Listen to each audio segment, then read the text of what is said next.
Hi everyone, Iris here. Today we're going to be talking about a topic that's very near and dear to me, how to interview your job candidate. So for all you interviewers out there, this video is going to be great for you.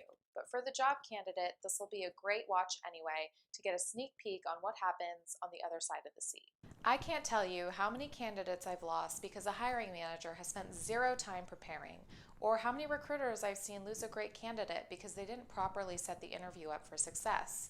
It's not just up to the candidate to make a good first impression, but up to the company as well. So with that in mind, let's talk about 8 simple tips to ensure a great candidate experience, from the second they walk into the building to the second they step out the door. Our first tip may sound like common sense, but take a few minutes, 5 to 10 at least, to review the resume before the interview. You'd be surprised how many hiring managers don't actually take the time to review the resume beforehand, which could lead to a lot of really long, awkward, silent pauses, like this one. I walked by a conference room once where my candidate was sitting there being interviewed by a hiring manager, and the hiring manager was just staring at their laptop the entire time, and the candidate was awkwardly staring at the back of the laptop. It was because the hiring manager didn't take the time beforehand to actually review the resume. Reviewing the resume beforehand will help you come up with topics of discussion and help steer the conversation in the right way. It'll help you figure out if the person is the right fit for this role. Tip number 2. Put together a list of questions that you are going to ask every candidate regardless of their resume.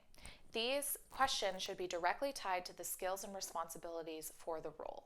For example, if it's a sales position, you'll want to ask them, what's the biggest account you've closed? And if it's marketing, you'll want to say, what's the biggest campaign you've run and how did you measure success? This will help you compare each candidate in a more apples to apples manner. You shouldn't just be asking one candidate for the same role something that you're not asking another candidate for that same role. Tip number 3, figure out the interview schedule. Oftentimes, candidates are coming in to meet with you and leaving their current jobs, battling traffic, trying to figure out parking. Do not leave that up to them. Be respectful of their time. Give them guidance on where to park, the building codes if they need to, what floor you're on, so that they know where they're going and what they're doing when they get there and they're not flustered. They should also know who they're going to be meeting with beforehand. This will give them an opportunity to research those people on LinkedIn so that they feel better prepared and they know what questions to be asking each person. Tip number 4. When the candidate is meeting with multiple people, the interviewers should be aligned on what their focuses are going to be in the interview. For example, if there's a director of product and a director of content both meeting the same candidate, only one of them needs to ask about product roadmap and the other can ask about content strategy. Be respectful of the candidate's time and don't make them jump through the same hoop over and over. Now let's talk about what happens during the interview. Tip number 5. It's important to provide a comfortable environment when the candidate arrives. It should be like they're stepping into your home. Offer them water, make sure they have a nice place to sit and wait.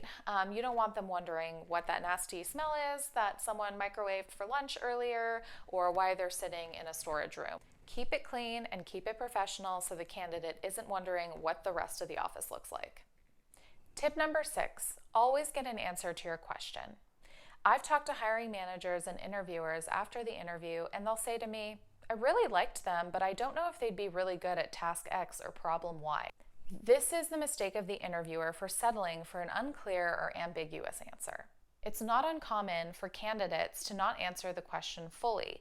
They're either super nervous or they've segued into another topic, so make sure they circle back and give you the answer that you're looking for or the answer that you need to feel comfortable with hiring them. Remember, the goal is to figure out if the candidate is the right fit for the role. If you don't have that after the interview, then the interview was kind of a failure.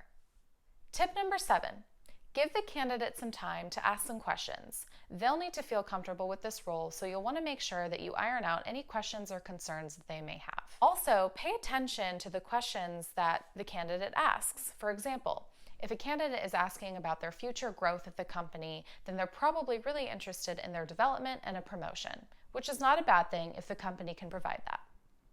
Tip number 8, make sure the candidate knows where they're going after the interview. Validate their parking, walk them out, make sure they have a quiet place to sit if they're waiting for a ride. You don't want them to feel rushed out or like the interview went cold.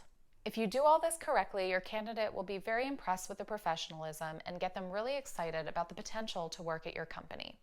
Even if they don't get the job, they'll respect the process. I hope this was helpful, and if it was, please be sure to hit the like button and hit subscribe for more content like this coming your way. Thanks so much. See you in a bit.